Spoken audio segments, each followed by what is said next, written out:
این یه کله پاچه معمولی نیست. 15 دست کله، 15 دست پاچه،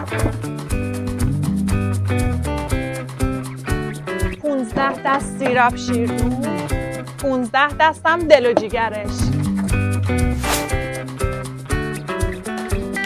8 کیلو نخود،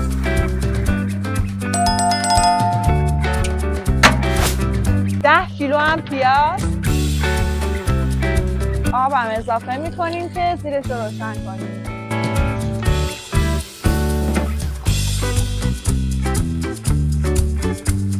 خب گاز رو باز کنیم، زیرش هم روشن کنیم و بریم برای ادویه بازیش. 3 تا زردچوبه، 3 تا فلفل سیاه، پودر سیر،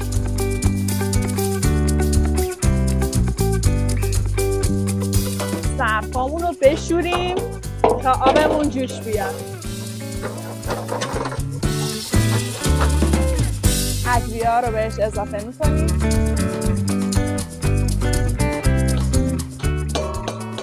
اینم از نمکه. درش هم بذاریم که بره بپزه. خب 6 ساعته که کله پاچه ما در حال پختنه. آقا ابراهیم یه کمک میکنی در رو باز کنی؟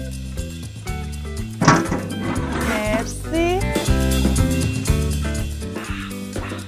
توی زندگی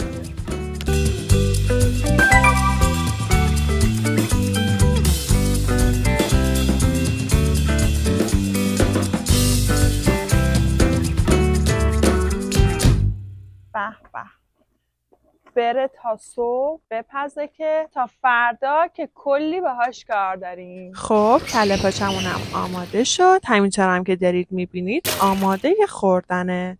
اومدن با قابلمه ازمون تحویل گرفتند و بردن برای بیمارای اعتیادی که توی مراکز ها هستن. شکر سپاس از آن خداوندی است که کریم است و بی‌نیاز. خداوند تو رو پاس داده‌ات که نعمت نداده‌ات که حکمت و گرفته‌اتی قطعا مزید بر علت و امتحانات سرسر هم شکر سپاس میگوییم. آمین. آشپزخونه دست شما در آبدار خونه دست شما در خدمت گذار دست شما در خداوند رزق و روزی این سفره را صد افزون بفرما. آمین.